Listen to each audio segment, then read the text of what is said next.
Hey everybody, what is going on? I am Maximus Rex and this is Big Baby Reviews. Today is Rob Liefeld Day. It is Thursday, so we're looking at the second issue of his Youngblood miniseries from Image Comics, the flagship title of Image Comics when they started. This is right, I would say, in the peak Liefeld for me anyways, art-wise. So this is my favorite issue of Youngblood. I think I pretty much come up with that conclusion rifling through this issue before the review. I'll put it out there. It is my favorite issue. Art-wise, it's peak Liefeld. Like I said, I still think while he's drawn this issue, he's probably still working on some X-Force stuff at Marvel. And those, you know, the kind of meeting of those two issues, the X-Force stuff and the Youngblood stuff, is the peak Liefeld. That moment where he's working on both kind of titles. You know, there's some sort of synergy or something going on there. He's probably working really fast too, and just long hours and not a lot of sleep. And maybe that somehow helps creativity sometimes, right? Maybe you experiment more, you try different things, you create kookier characters. I don't know what it is. But there's just something about this issue to me is, you know, the hope and promise of Youngblood is kind of contained in this issue. Whether or not it was ever fulfilled remains to be seen. That's, you know, depends on your opinion of things. But this one here, back when I was a kid, just really there was a promise of something cool with this issue, I guess, is what I'm getting at.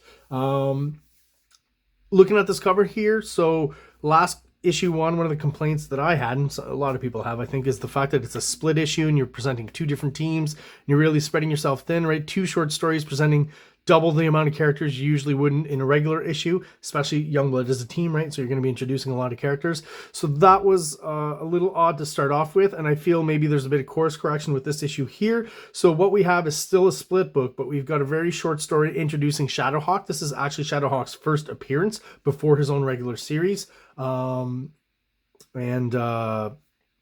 Rob Liefeld draws this cover, of course, because it is Youngblood, and it's the only representation of the home team we're going to get. This issue looks pretty cool. There's something kind of added to his art here where I feel he's trying a bit more of the kind of dramatic dark shadows that I think work really well, at least on this cover here, with his style of hatching. The fact that, you know, she's more, is it Vogue? Yeah, Vogue is not in the foreground. She's kind of in the middle ground, with Badrock being in the background. Of at least, forget about Shadowhawk for the moment, right? He's obviously the most foreground kind of character there. But if we just consider that image at the top, she's in the middle ground, so already the shadows are lightening up a little bit.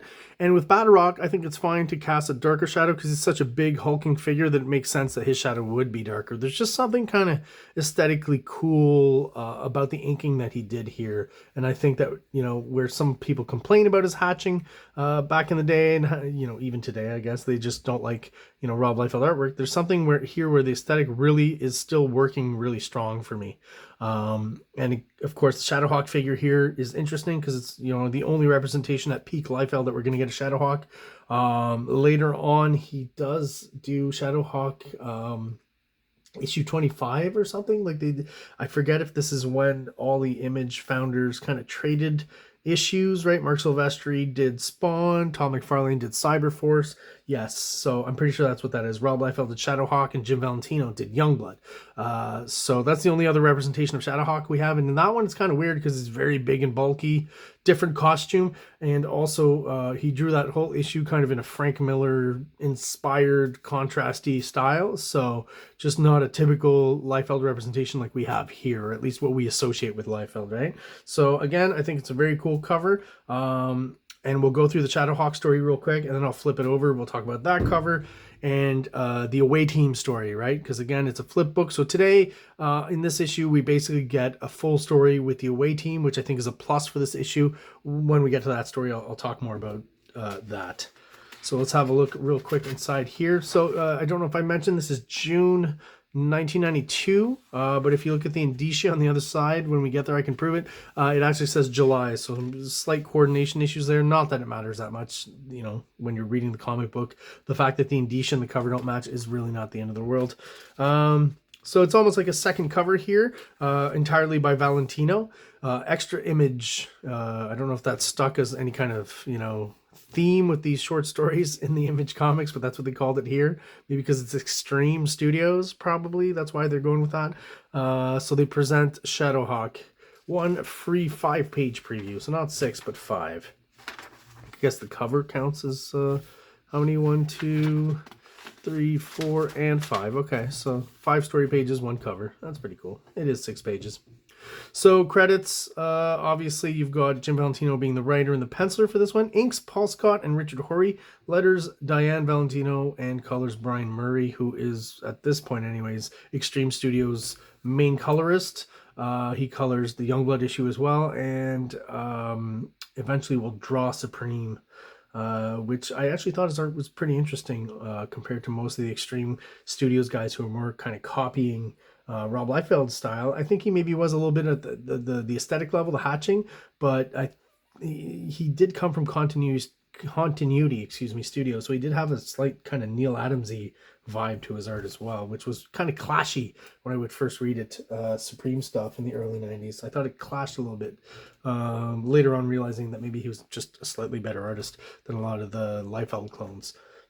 So basically introducing the concept of Shadowhawk, who is, I got to talk to this in the sense of, I don't know if Jim Valentino with Shadowhawk was trying to be ironic or funny in any way and just kind of be, it's almost like a parody of a vigilante or a Batman Wolverine kind of character, or if he maybe felt obligated to do something kind of grim and gritty because he was joining the other Image guys and he knew they'd probably be doing whatever was kind of considered, cutting edge and extreme and dark and that kind of thing in the early 90s, right? In the post kind of Dark Knight Watchmen world, right?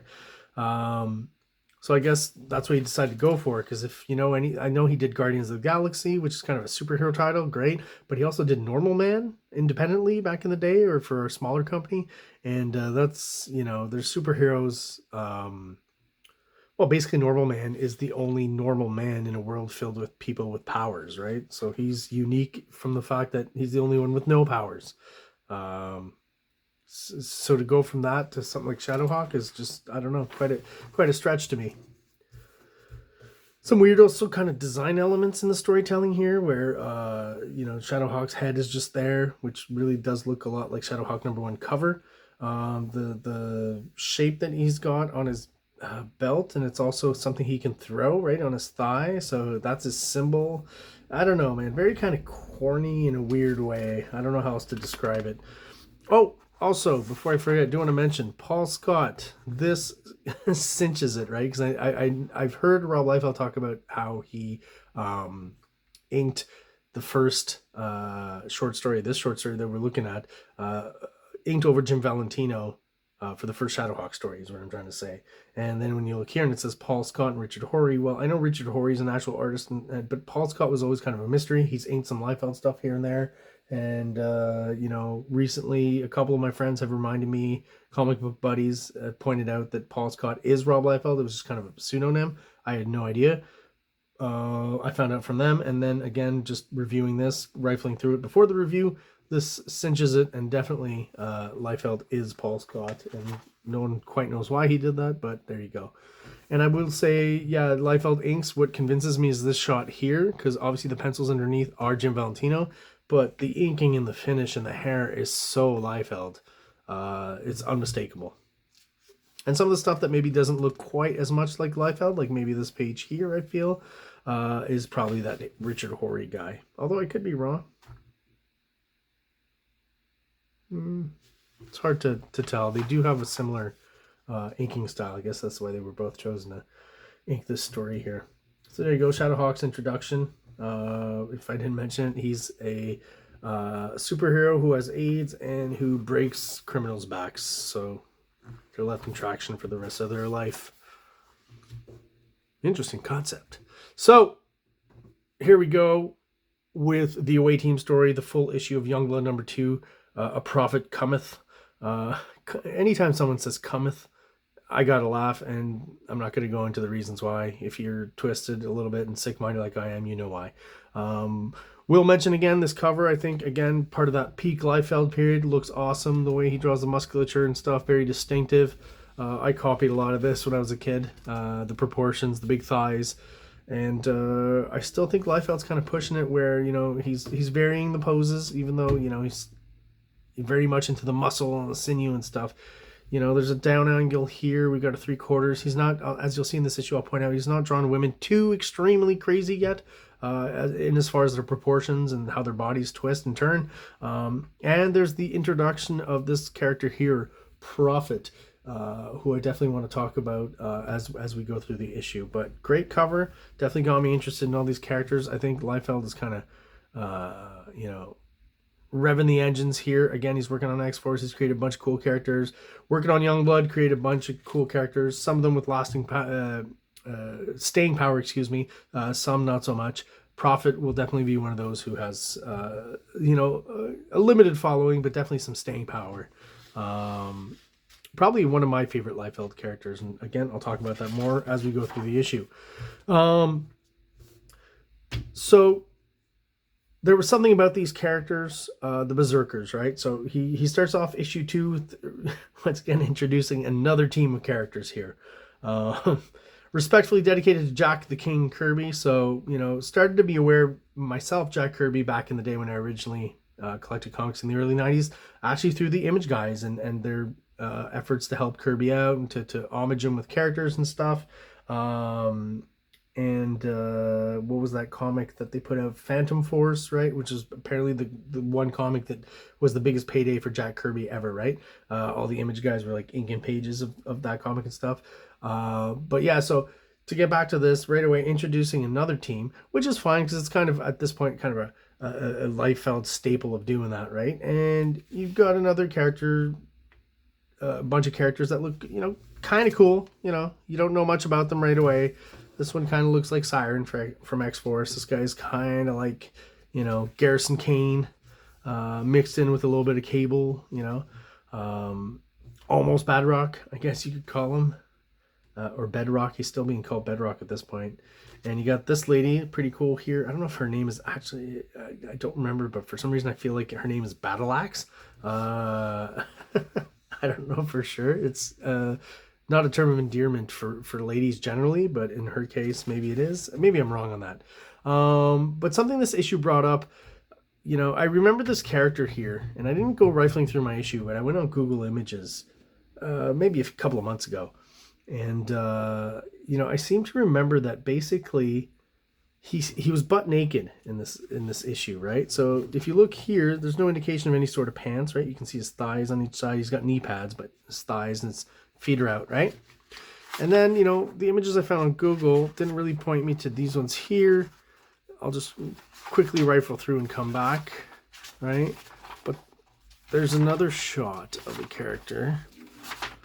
Okay, I could probably go a little faster here. Right here at the end, right? Which kind of puzzled me. Maybe is the one that puzzles me the most. So I just want to point it out and then we'll go back, right? If you look here, you have to assume that, you know, back muscles, lower back muscles, and that's the character's butt and his thigh and his legs folded here, and you can see the other underside of his foot and whatever. Okay, listen, this foot has 5 toes, this one has 4. What are you going to do? Liefeld and feet. Not that I think these are necessarily the worst feet representation I've ever seen. I drew a foot like that, underside of a foot like that for the longest time, to be honest. Kind of similar to that. Anyways, clearly butt naked. And again, if you don't look at the rest of the comic and just see this image here, I think still a nice focus. Yeah. You could assume the character's butt naked. So actually, in part of a Rob Liefeld, you know, group on Facebook, and I wrote on it and just put it out there and asked everybody if this character was naked. And Rob Liefeld himself replied and confirmed it. The only problem with that, though, now is I'm very perplexed. Is, as I said, going through this issue, I get to this shot, boom, which I hadn't seen before. And like I said, should have rifled through the actual issue, right? But he's got a pair of underwear here. So, again, very perplexed as to what's going on there. Yeah, so at this point, I'm just very confused. But anyways, not the most important thing in the world. So it is Battle Axe. Hilarious. So these berserkers, right, they come from the future or something, and they're fighting some evil people, and they got to save this guy Kirby, and then we finally catch up to Kirby, who's already escaped himself. He's got some cool guns and stuff, and is basically kind of a short guy, and is Rob Liefeld's homage to Jack Kirby with the cigar and stuff, right? So basically Kirby in kind of a, you know, Rob Liefeld commando superhero form. Do you want to mention background-wise? He's brought back these kind of abstract shapes here for, I guess in this case, kind of a base, right? But I mean, I will give him props for still doing some limited backgrounds, I guess, in this issue. But again, these abstract shapes that he uses just to create, I don't know, design movement. Always like that, and I wish he would bring it back to his current art. It's something he used to do back during this period, X-Force Youngblood, that he doesn't do anymore. Or at least I haven't seen many examples of it. Like, to see stuff like this, like the Kirby crackle in the background, is just not something I generally associate with Rob Liefeld, and it's actually quite fun. So, just so I don't forget anything, let me check my list here real quick. So the Kirby homage I talked about, mentioning that Jim Lee also did it with the character Emp in Wildcat, right? He's basically a Jack Kirby homage. So when I'm reading these comics at 11, 11 years old, I don't have any reference point for, these stories in these comics, right? So Rob Liefeld, obviously, I know now, has read a lot of 70s and 80s, Marvel and DC comics, and a lot of that seeps into the stories and the storytelling and the type of characters he depicts, right? So, this idea of they're using analogs to characters that already exist, and Marvel and DC did this amongst themselves as well, right? Way before Rob Liefeld did it. So, it's fine. It's something people have been doing over the years all throughout comics. So yeah, analogs, characters that resemble other characters, but that they change certain aesthetic looks or story traits, to avoid copyright infringement issues. So in this issue, you've got Prophet, right, which was introduced on the cover, which I've, later on figured out he's kind of a Captain America OMAC kind of tribute or homage. And we've got Darkthorn here, who clearly, now that I know about the New Gods and Kirby going to DC in the 70s, is clearly an analog to Darkseid, right? And we're going to get a cool Prophet shot here, so I'll turn that and we can look at that double page vertical Rob Liefeld splash, that he was very fond of at this period. Double splash, rather. And so I feel like in and around the time, maybe a little bit after X-Force, like all the characters from X-Force have a certain inspiration from, I'm not quite sure what exactly, but some of his inspirations become a little more obvious here, where I feel like he's kind of mixing in, Prophet is a mix of Captain America and OMAC. And if you know anything about OMAC in the 70s, the Jack Kirby concept, it actually kind of started originally as a pitch for Captain America being awakened in the far future, right? And that's who OMAC would be, but he just kind of, modified it a bit. And again, the series came out as OMAC at DC, so not Captain America. So I feel like Prophet borrows a little bit from both of those concepts, right? And yeah, so I've already mentioned Darkthorn is Darkseid. So I feel like Liefeld is discovering kind of Kirby's 70s DC, and maybe Jim Lee as well. And they're kind of discovering, the greatness of Kirby, and they're having Kirby do comics for them and stuff. And it just feels kind of like, they knew about Kirby, but around this period they've discovered him more, or found some sort of like newfound respect for him and his work. Or maybe they didn't know about the DC stuff and just knew about the Marvel stuff, and once they discovered it, they really kind of enjoyed it. At least Rob Liefeld did in this case, because a lot of story elements for this issue and the rest of the issues are basically taken from New Gods by Jack Kirby. The tunnels, the light tunnels that they go through to move from place to place that we'll see, basically the boom tombs and stuff. Anyways, as we go through the issue here, I'll try to, there's not so many in this issue, but if there are, I'll point them out. But there's a lot in issue 3 and 4 that is totally borrowed from the New Gods.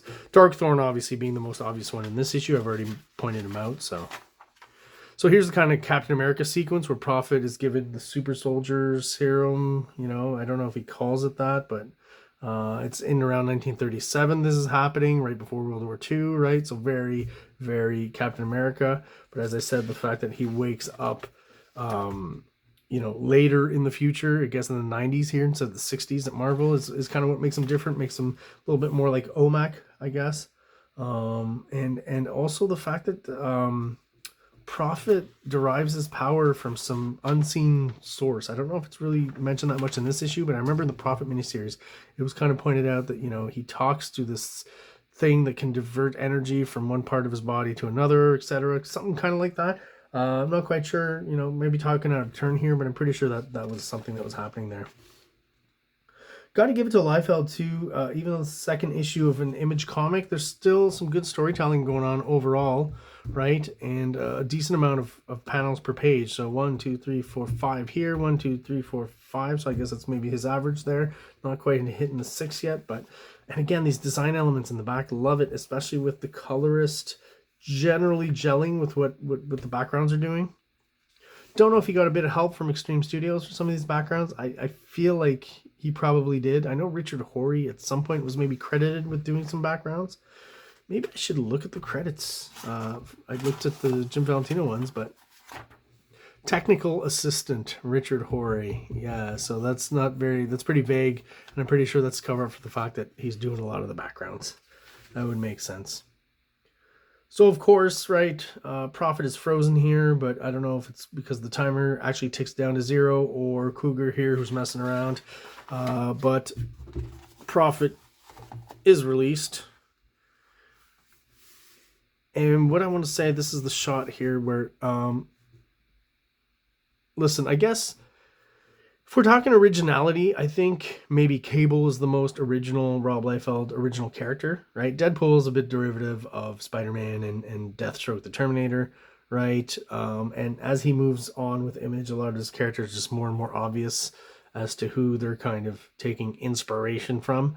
But with Prophet, I feel like there's some Liefeld tropes, but I can't really point, other than story points that I've mentioned with Captain America and OMAC, I can't point to any kind of visual thing that harkens back to another character specifically.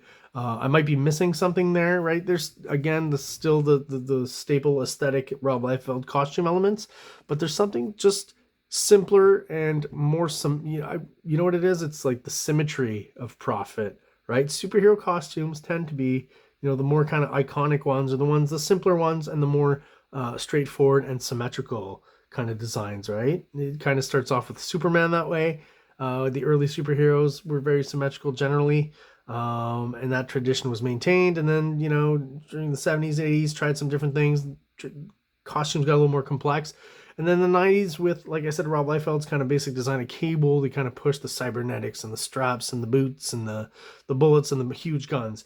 And he's got some of those things here. He's got the cybernetic coils, right? He's got the pouches around the legs, but everything is more in the classic kind of superhero mold of perfect symmetry, right? Cable is all asymmetry. One arm is mechanical, the other arm is organic. He's got one shoulder pad on one side, a different one sometimes on the other side. The one eye is scarred, the one eye lights up, and everything is every, he's almost split down the middle with differences on each side, right? Which is basically the very definition of asymmetry. Prophet, very kind of clean, classic design. He's got the Shatterstar helmet, right? But he doesn't necessarily remind me of Shatterstar. There's just something about it I like. It's like, I guess, that futuristic kind of Captain America feel a little bit, I guess, is what I'm getting here. I don't know exactly how to describe it here. And again, trying some of this harsh kind of shadow stuff with the hatching, which again, within Liefeld's aesthetic, I think works really well and looks pretty cool. Gotta love the fists right here. Like, that took all of 3 seconds to draw, but hey, who cares? The overall thing looks cool. A lot of smoke in the backgrounds. That always helps a deadline. And basically what we get at this point is, a slobber knocker between Prophet and the Youngblood characters, because you know what it is, when new good guys are introduced, there's always some sort of argument or conflict or misunderstanding, and they've got to fight. And basically what this fight is about is showing us how much of a badass basically Prophet is, right? So he's been trained to fight the disciples, right? Which we'll find out are basically the minions of Darkthorn, I guess. So kind of like the parademons, I guess. They're, a little bit different in their form, as we'll see in this issue. But basically analogs to the parademons for sure. So the cards from this issue are now in the middle, I guess. Production-wise, they figured in. It's kind of annoying to have them in the first page and the last page, which was what happened in the Youngblood issue. And it also meant that one card was kind of upside down when you flipped the flip book. So I guess by putting them in the middle here, this issue, they avoided that problem. Kind of useless again. As I said, I don't think anyone ever cut those out. I know I didn't. More awesome use of, I think something like this, like Rob Liefeld probably did this part, or Richard Horry is, has seen the stuff he did in those early X-Force issues and is copying it. This stuff here looks like Richard Horry tech for sure. So yeah, just kind of an extended fight session. Some cool shots here, some vertical panels, very 90s. I have to assume this is a computer effect that they used here to get that perspective going on there. It's just not quite organic, a little too mechanical. So again, yeah, Riptide here. So a pretty good representation, I think, of the Liefeld. Some of the best women Liefeld has drawn. Sometimes it got way too exaggerated in the 90s. The waist got even smaller. She was twisting her body where you could see the boobs and the ass. You know, it was just weird, you know, anatomy. Still very exaggerated, still very extreme. She definitely has, you know, huge silicone implants, but there's just something a little, if I could say this for Rob Liefeld, a little more subdued in the depiction of women with the shot here, even though all she's wearing is basically a bathing suit, than some of the women he would draw in the later kind of 90s. Maybe the best lady drawn Rob Liefeld's ever drawn. Also with this panel, if you notice this big exclamation point, I reviewed an issue of X-Force. I think it's issue 5. I'm not 100% sure, but I think it's around 5 or 6, where it's Cannonball who's kind of standing on a page kind of like this, and there's an exclamation point behind him. Or am I getting that wrong? And it's maybe just used as a panel layout. Anyways, I know there's an issue of X-Force where he used this kind of design somehow, either as 2 panels or as a design element, excuse me, in the background. You can look at those old episodes and check it out.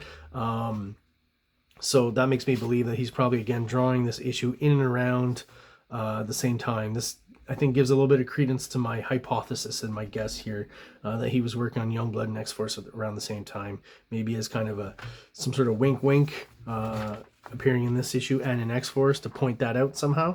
You know, this is all me just throwing it out there. I could be way off, but I like the dynamic energy here, right? Brahma, this big guy with no personality that really becomes a non-character, I guess, in Youngblood. Not one of the most popular members of Youngblood, but still the way he's drawn, like, to me, like a freight train almost, right? And the speed lines all kind of lean to that, or lean into that and help it out, and punching Prophet in the face here and him being sent back like that. And of course, showing how much of a badass he is, the fact that he survived that, you know. And you've got his helper, who's kind of like Brother Eye for OMAC. Damage sustained is severe, body bank recharging, damage sustained critical. So he's got to be careful now, right? Because they're kind of ganging up on him. Body bank energizing. So it's that Brother Eye kind of character in OMAC. If you don't know, Brother Eye is kind of a space satellite that channels power and energy and stuff to OMAC on Earth when he needs it. Always thought this was kind of a weird shot in the way the blood comes out of this character. But then we meet the disciples, right? And these robots here coming out of a boom tube. I don't know what they call it here, but, you know, it's basically a boom tube from the New Gods. So again, these are kind of like modern versions, Liefeld versions of the paratroopers. Rob Liefeld is known for having a lot of kind of, you know, faceless minions, right? Who have the same costume and stuff. I think he's still putting in a lot of effort at this time, because these two characters, even though you can tell they're part of the same, you know, unifying kind of look with the face, so they're definitely together, he makes both of them distinct and actually adds quite a lot of detail to both figures here that I don't think he does much of anymore. Like, this is well drawn here. I certainly, you know, I think this robot looks really cool, to be honest. Has a slight manga vibe, slight Transformers vibe. Kind of works. Always thought, you know, some of the computer coloring could really be obnoxious, and sometimes it doesn't work. Like, I don't feel it works here with Riptide's hair, but I really like how the silvery kind of look starts looking here. You know, it's almost like, hey, I'd like to see that applied to like Colossus in Marvel Comics, right? There's just something about the way Rob does and inks the details in ink, and then the way the color is applied there. In the Brian Murray colors, I can kind of see some of the continuity comics isms here and there. You know, some of the airbrushy stuff that maybe is not quite as cool, but I think that goes away after a few issues. And yeah, so the disciples show up, but then also our friends, the Berserkers, right? So we get another cool, this time we'll take the time to look at it, double page vertical spread, Rob Liefeld's favorite. leaving us again with those characters from the beginning. Jack Kirby jumping right at us. Gotta say, top Liefeld art in this issue, I think. Top Liefeld effort. Some good storytelling. A few splash pages, a few double page splash pages. One full issue of story. Actually something kind of happening here, going somewhere. And unfortunately, I gotta be honest, it will be a letdown with next issue, because what you're expecting after this big kind of, cliffhanger ending, we basically start next issue way past it after kind of the battle that's promised here is done. Kind of an odd choice. But we'll talk more about that next review with Youngblood number 3. So there you have it, guys. That was my review of Youngblood number 2 by Rob Liefeld. Thank you so much. If you are subscribed and you're still watching, I appreciate your support. If you are not subscribed but you enjoy the videos, please do so below. It really helps out the channel. Helps get us out there to like-minded people who are into the same stuff that we are, namely comic books. So everyone out there, thank you for watching and have an awesome day. King Comics presents Big Baby, Volume 1, Issues 1 to 13. 204 pages of story and art.